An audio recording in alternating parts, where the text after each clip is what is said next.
Unfortunately, these are dramatic times. Europe might very well be on its way to destruction. The Europe you know from a tourist point of view, of the Europe you know from the stories of your parents, of friends, of families, is on the verge of collapsing. We are now witnessing profound changes that will forever alter Europe's destiny and might send our continent in what Ronald Reagan once called 1,000 years of darkness. The takeover of Europe is part of the global fight of Islam for world domination. Islam is a political ideology. Islam's heart lies at the Quran, and the Quran is a book that calls for hatred, that calls for violence, that calls for murder, that calls for war, that calls for submission. And the Quran asks and orders Muslims to kill non-Muslims. The Quran describes Jews as monkeys and pigs. تعرفي اليهود؟ بتحبيهم؟ لا ما بتحبيهمش ليه؟ كده عشان هم ايه؟ هم قردة وخنازير. عشان هم قردة وخنازير؟ مين قال عليهم كده؟ ربنا. قال عليهم فين؟ القرآن. قال عليهم في القرآن كده. The Quran is Allah's personal word, which leaves no room at all for interpretation. Therefore, ladies and gentlemen, there is no such thing as a moderate Islam. Sure, there are moderate Muslims, but there is no moderate Islam. Muhammad was a warlord, and in establishing Islam, he preached violence. He preached the slaughter of non-Muslims. He took part in 78 battles and slaughtered the Jewish tribe of Banu Qurayza. And Muhammad said, and I quote, "I have been ordered by Allah to fight against people until they testify that there is no God but Allah and Muhammad is his messenger." The purest joy in Islam is to kill and to be killed. And ladies and gentlemen, Muhammad's behavior and the Quran inspire until today jihadists from all over the world to slaughter innocent people, like in Washington, in New York, in Madrid, in London, in Amsterdam and in Mumbai. The truth is that Islam has always attempted to conquer Europe, and it has done so for centuries. The Christian city of Constantinople fell, as we all know, in the 15th century. And now, in the 21st century, Islam is trying again. This time, not with armies, but through the application of Al-Hijra, the Islamic doctrine of migration. This doctrine, Al-Hijra, is based on the example of Muhammad, who, as you know, migrated from Mecca to Medina. And the Libyan leader, Muhammad al-Gaddafi, said, and I quote him, "We have today 50 million Muslims in Europe. There are signs that Allah will grant them victory in Europe without swords, without guns, without conquest. Those 50 million Muslims of Europe will turn Europe into a Muslim continent within a few decades." For the first time in world history, there are dozens of millions of Muslims living far outside the Dar al-Islam, the Islamic world, and that poses an enormous threat to us in the West. Ladies and gentlemen, the Al-Hijra may be the end of the Western civilization as we know it. My country is in the process of becoming Hollandistan, as Europe, as Badior stated correctly, is becoming Eurabia. And let me give you a few examples. Only 12% of the German Muslims see themselves more Germans than Muslims.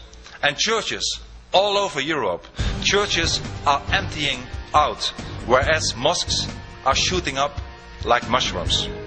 Medieval phenomena as burqas, as honor killings, as female genital mutilation are becoming more and more prevalent. An hour before this footage was recorded, her father had tried to murder her. A month later, he succeeded. Banaz Mahmoud was just 20 years old. She just wanted to get out of it, be a free person, be allowed to get out of the house when she wanted to. You know, not be locked up and be told what to do. But that attitude was too much for her father. He beat his daughters with his shoe and called them whores just for wearing makeup. When he discovered Banaz had a secret boyfriend, Mahmoud and his brother Ari decided to murder them both. On New Year's Eve 2005, here in South Wimbledon, passers-by found Banaz running through the street, covered in blood and pleading for help. Banaz made her way to a cafe down here on the main road and the police were called. PC Angela Corns was the first officer in attendance. Now, PC Corns was unsympathetic when Banaz told her how she'd been plied with brandy and how her father had then tried to kill her. Instead, PC Corns wrote in her notebook that Banaz was being melodramatic.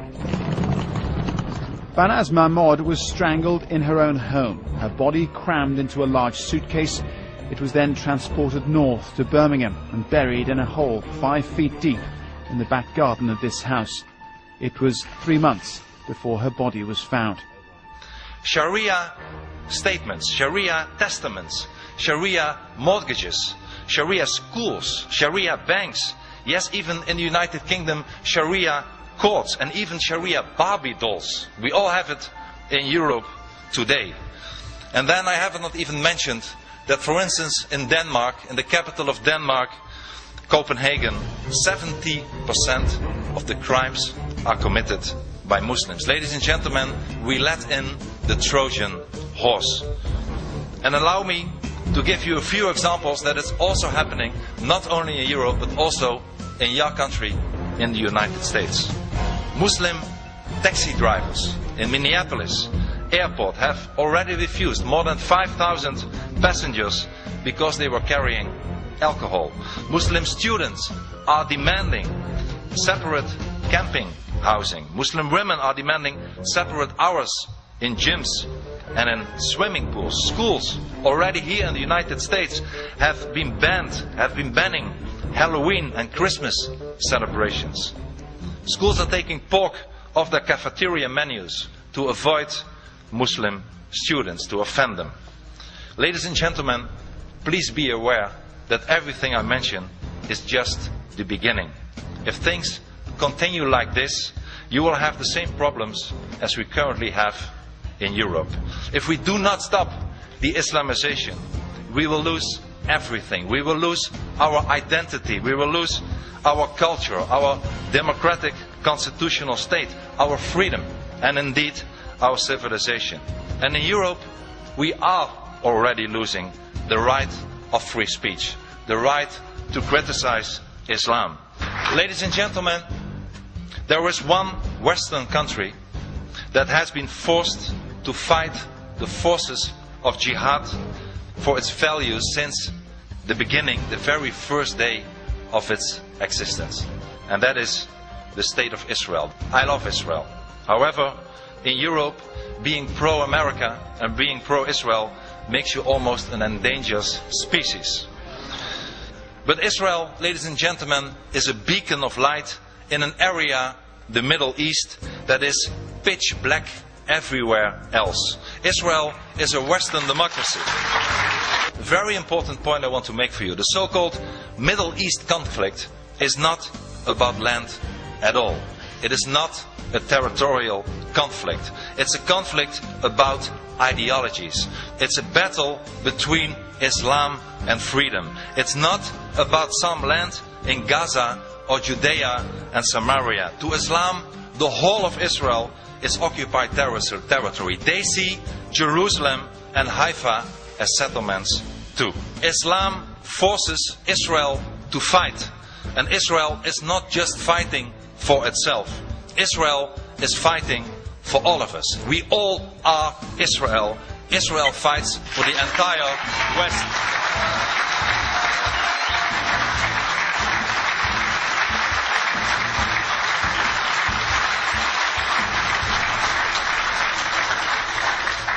Just like those brave American soldiers who landed in Sicily in 1943 and stormed the Normandy beaches in 1944, young Israeli men and women are fighting today for our freedom, for our civilization.